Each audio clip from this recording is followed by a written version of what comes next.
आराध्य अरिहंत प्रभु के चरणों में अनंत अनंत आस्था के साथ वंदन।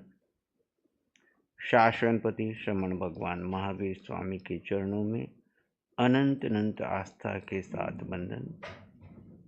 जिन शासन देव जिन शासन माता को नमन। आत्मज्ञानी सद्गुरुदेव युग प्रधान आचार्य भगवान के चरणों में अनंत अनंत आस्था के साथ वंदन। आत्मा प्रिय मुनिवृंद, आत्मार्थी साधक साधिकाओं, हम सभी तत्वार सूत्र के सप्तम अध्ययन में व्रतों के स्वरूप, व्रतों के अतिचार का वर्णन श्रवण कर रहे हैं। व्रतों के स्वरूप के बारे में जाना, व्रतों के अतिचारों के बारे में जाना।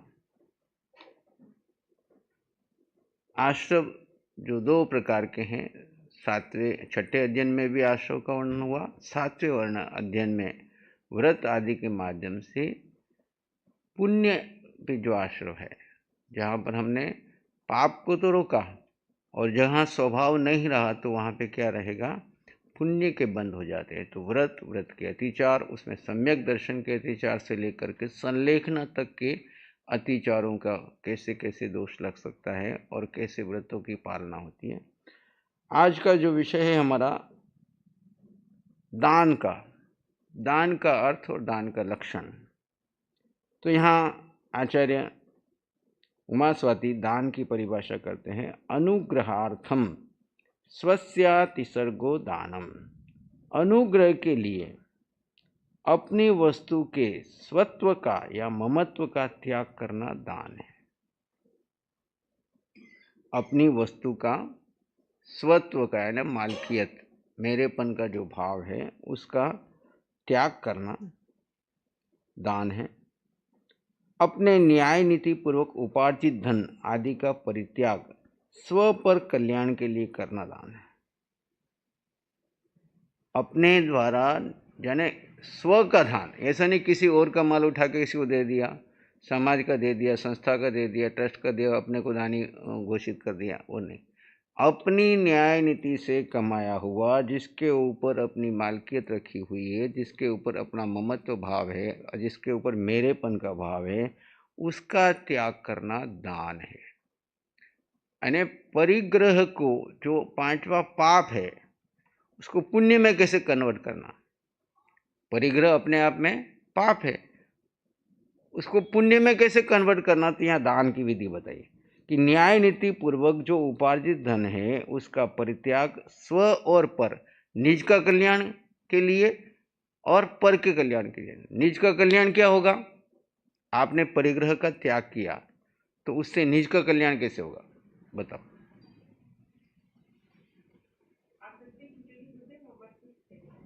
आसक्ति छूटेगी, ममत्व छूटेगा और निज का कल्याण। पर का तो अपने को सामने दिख रहा है, उसको काम हो रहा है, उसकी जो अर्ची है उसको साधना में सहयोग मिल रहा है उसका। अपने को क्या, अपने यहाँ से तो वस्तु जा रही है।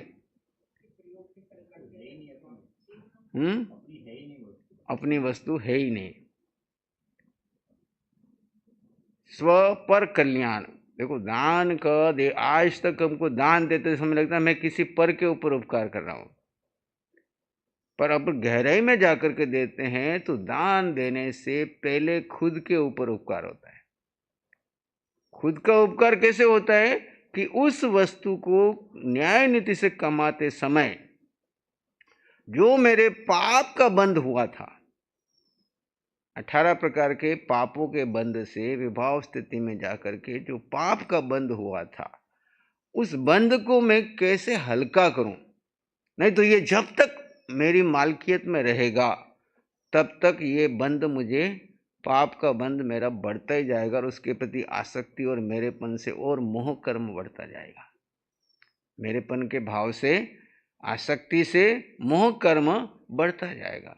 तो उस पाप कर्म की शुद्धि के लिए और स्व की उसके प्रति जो मेरेपन की भाव आसक्ति में और उसको लेकर के जो जुड़ाव है, जिसके कारण मेरी समाधि में बाधा बन रही है। वो कहानी सुनते ना अपन, एक परिग्रह कैसे साधना में बाधक बनता है। तो कहानी तो लंबी है लेकिन उसका सार है कि एक राजा ने संन्यास लिया और संन्यास लेते समय जंगल में जाके झोपड़ी बना ली, तो उसने एक हीरा रख लिया कि कहीं कोई कमी आएगी तो ये हीरा तो मेरे को कहीं काम आ जाएगा। मन है ना, रास्ता निकाल लेते। और वहां खूब साधना कर रहा है, जोर लगा रहा है। एक बार एक बालक यात्रा करते हुए रात्रि विश्राम के लिए आया। वो बेचारा समस्या में था बालक, तो उसको पता चला कि पहाड़ी पे कोई महात्मा जी ऐसे हैं जो लोगों के समाधान करते हैं, तो उसके लिए मैं जा रहा हूँ। रात्रि विश्राम वहाँ रहा, महात्मा जी के साथ चर्चा हुई। तो महात्मा जी ने बोले मेरे बारे में भी पूछ के आना। बोले क्या? बोले मैं 12 साल हो गए, इतने साल हो गए मैंने संन्यास लिए, मेरी साधना फलवती कब होगी? तुम पहुंचे हुए बाबा जी हैं, पहाड़ी के ऊपर रहते हैं, उनसे मेरे बारे में पूछ के आना। देखो आपको भी कोई मिल जाए तो मन करता है ना मेरी साधना कहाँ तक। संसारी है तो संसार की कामना करेगी, साधक है तो अपनी साधना के बारे में पूछेगा। कोई ज्योतिषी आ जाता है, कोई वन्य आ जाता है, कोई ज्ञानी पुरुष आ जाता है, कोई, तो हम पूछते हैं। वैसे उसने भी पूछा। ठीक है मैं जा रहा हूँ तो पूछ के आऊँगा।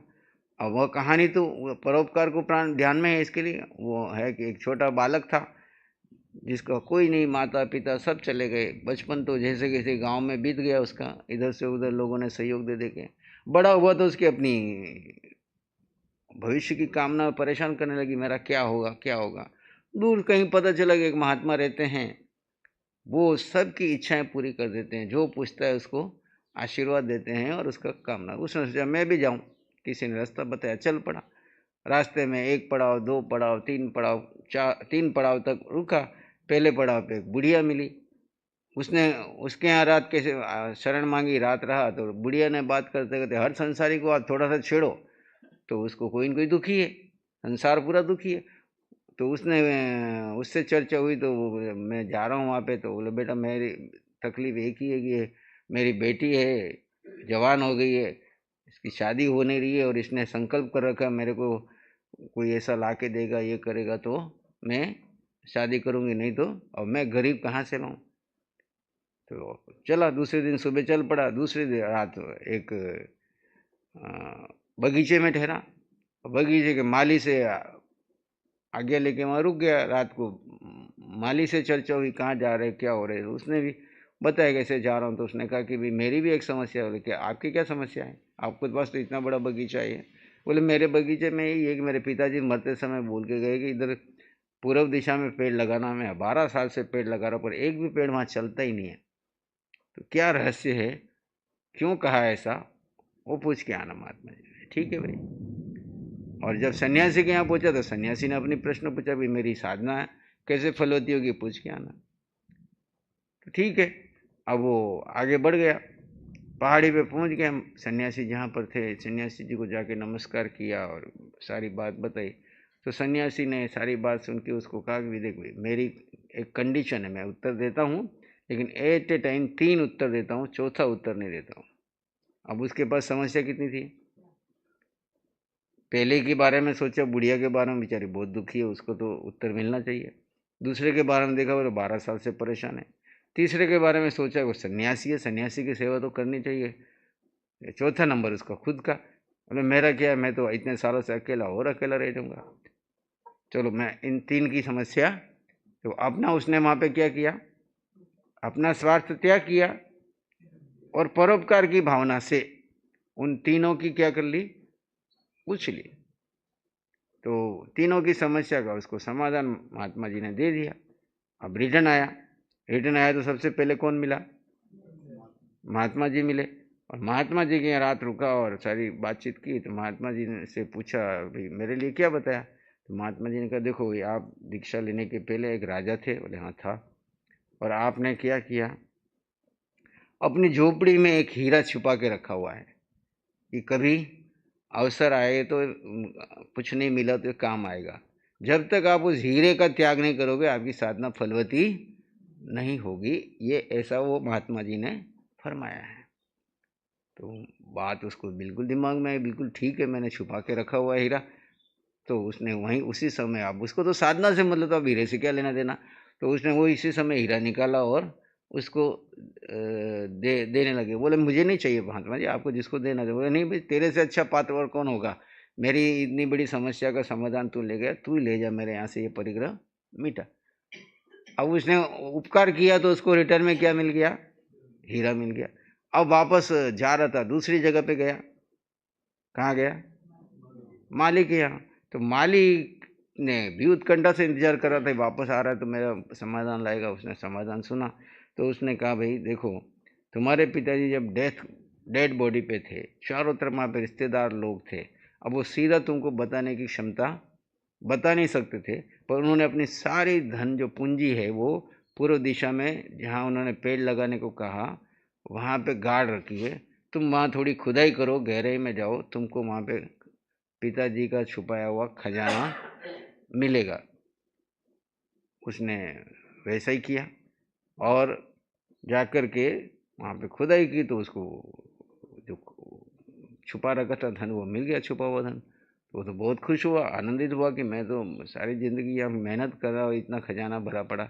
तो उसमें से उसने आधा उसको दे दिया। तेरे कारण मैं तो ज़मीन में सारा का सारा डूबा हुआ था, मुझे तो कभी मिलने वाला ही नहीं था, पर तू भगवान वहाँ पे महात्मा जी से पूछ के आया तो मुझे मिला। उसने कहा मुझे कुछ नहीं चाहिए, मैं तो फक्कड़ हूँ, मेरा कोई है नहीं, आगे नहीं पीछे नहीं, मैं ले जाके क्या करूँगा? नहीं, तू ले जा। उसको दे दिया। वो लेकर के वापस कहाँ गया? बुढ़िया के यहाँ पहुंचा। तो बुढ़िया की बेटी की शर्त क्या थी? कि धन ला के देगा और हीरा ला के देगा, उसके साथ में उसका भी काम हो गया। तो यहाँ कहने का भाव ये है कि परिग्रह स्व का भी कल्याण करता है, पर का भी कल्याण करता है। दान दिया यानी उसने उपकार किया तो उसके खुद का काम अपने आप हो गया। और उन तीनों का भी क्या किया? तो दान स्व और पर दोनों के कल्याण का कारण बनता है। खुद का पाप पुण्य में कन्वर्ट करता है और अपना जो मोह कर्म है, मेरेपन का भाव है, ममत्व भाव है, क्योंकि मूर्छा ही परिग्रह है, मूर्छा ही। और जब मूर्छा कब टूटती है? जब हम उसके ऊपर से मालकियत छोड़ देते हैं, हम किसी पर को दे देते हैं। तो दान से दाता को पुण्य बंद होता है और जिसे दान दिया जाता है उस पात्र को धर्म साधना में उससे सहायता मिलती है। ऐसी पवित्र भावना से दिया गया दान वास्तव में दान है। सूत्र में अनुग्रह शब्द उपकार और कल्याण के लिए। विधि, द्रव्य और दाता पात्र की विशेषता से दान का स्वरूप भिन्न भिन्न प्रकार का हो जाता है। इसी कारण उस दान से जो पुण्य का संचय होता है वह भी भिन्न भिन्न प्रकार से होता है। आगे कहा, एक सूत्र और दिया दान के ऊपर, विधि, द्रव्य, दात्री, पात्री विशेषता तद विशेष। दान की विधि, द्रव्य यानी देय वस्तु, दाता और पात्र यानी दान देने वाले की विशेषता से दान की विशेषता है। दान के लिए चार बातें हैं: दिए जाने वाले की विधि, द्रव्य दी जाने वाली वस्तु, दाता स्वयं और पात्र लेने वाला व्यक्ति। इन चारों के आधार पर ही दान का विशेष फल प्राप्त होता है। आदर पूर्वक, भक्ति पूर्वक आहार देना विधि की विशेषता है। तब संयम, स्वाध्याय आदि में जो सहायक हो ऐसा सात्विक आहार आदि देना द्रव्य की विशेषता है। किसी से ईर्ष्या न करना, देते हुए खेद न करना, ये दाता की विशेषता है। किसी से ईर्ष्या न करना, देते हुए खेद न करना, दाता की विशेषता। विशिष्ट ज्ञानी, ध्यानी और तपस्वी होना, ये पात्र की विशेषता है। इन विशेषताओं से दान की विशेषता होती है और दान में विशेषता होने से उसके फल में भी विशेषता हो जाती है। दान के फल की विशेषता करना, विधि विशेष, यानी जब भी देना हो तो कैसे देना? आदर पूर्वक, भक्ति पूर्वक देना और लेने वाले को कल्पनीय वस्तु हो वैसी देना। विधि, दान जैसे हमारे यहाँ गोचरी की विधि है, साधु संतों को बहराने की विधि है, तो विधि पूर्वक देना, भक्ति से देना और कल्पनीय देना। द्रव्य विशेष, जीवन यात्रा में पोषक और निज गुणों का विकास करने वाली वस्तु देना। जो आप द्रव्य दे रहे हैं वो सामने वाले की जीवन यात्रा में, संयम यात्रा में, साधना में पोषक हो और उनके निज गुणों का विकास करने वाली वस्तु देना। वस्तु ऐसी दे दी जो उसको संसार बनाने वाली है और दानी माने जाए। जो ऐसे आजकल की ऐसी वस्तुएं दे रहे हो जो आपको संसार बढ़ाने का कारण वाली है, तो वैसी चीज़ें से दान की जगह और उसकी, क्योंकि निज गुणों की हानि हो रही है, समय दूसरी तरफ जा रहा है, व्यर्थ में जा रहा है, तो ऐसी चीज़ों को देने से और नुकसान होता है। दाता विशेष, दान देने वाला ईर्ष्या, खेद रहित 7 गुणों से युक्त हो। दाता जो विशेष है वो दान देने वाला ईर्ष्या और खेद रहित होना चाहिए। यानी ईर्ष्या यानी दूसरों से, मैंने उसने इससे दिया मैं इससे ज़्यादा देकर दिखाऊंगा, अहंकार, घमंड, ईर्ष्या। और दूसरा, क्या करे, देना पड़ गया, आ गए 4 व्यक्ति समाज के या वो आ गए महाराज तो देना पड़ा, करना पड़ा, यानी खेद की बात। खेद रहित 7 गुणों से युक्त देना। पात्र विशेष दान देने वाला मोक्ष के कारणभूत सम्यक दर्शन आदि गुणों से युक्त हो। अब पात्र की विशेषता है कि वो पात्र कैसा हो, तो दान लेने वाला मोक्ष के कारणभूत सम्यक दर्शन आदि गुणों से युक्त हो। उत्तम पात्र कौन, मध्यम पात्र कौन और जघन्य पात्र कौन? उत्तम पात्र मुनिराज, जो साधना में फुल टाइम 24 घंटे उसी में लगे हुए हैं और कोई कार्य नहीं है। मध्यम पात्र कौन? व्रती श्रावक, जो कुछ संयम कुछ असंयम, संयमा संयम। और जघन्य पात्र कौन? अव्रती सम्यक दृष्टि श्रावक, जिसने अभी व्रत नहीं लिए लेकिन सम्यक दर्शन की ओर बढ़ चुका है। सम्यक दर्शन जिसके अंदर है वो अव्रत। जघन्य, मध्यम, उत्कृष्ट। दान की विधि संग्रह प्रतिग्रह। विधि क्या है? आइए पधारिए ऐसा निवेदन करके सामने वाले को प्रतिग्रह पूर्वक अंदर लेना। उच्च आसन, उनको अगर बैठने वाले हैं तो उनको बैठने के लिए उच्च आसन देना। पादोदक प्रासुक जल से पैर धोना। अर्चना, योग्य पूजा स्तवन करना। प्रणाम, योग्य नमस्कार। शुद्धि रखना, यानी शुद्धि कौन सी? मन से शुद्धि, वचन से शुद्धि, काया की शुद्धि और भोजन की शुद्धि। सभी चीज़ों का मन की शुद्धि, अंतर के भाव, मन में भाव इतने उत्तम हो, वचन की शुद्धि हो और साथ में काया की भी शुद्धि हो और भोजन की भी शुद्धि हो। दाता की विशेषता के 7 गुण कौन से? जो ऊपर बात आई थी दाता के 7 गुण, तो भक्ति, प्रमाद रहित ज्ञान सहित। भक्ति कैसी? प्रमाद रहित भक्ति और ज्ञान सहित भक्ति।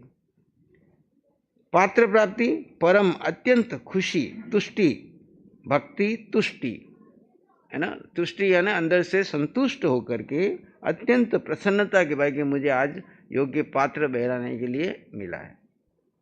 श्रद्धा, दान कल्याणकारी है ऐसा विश्वास करना कि ये जो मुझे सुपात्र दान का अवसर मिला है ये स्व पर कल्याणकारी है, उनके लिए भी और मेरे लिए भी, ऐसा विश्वास।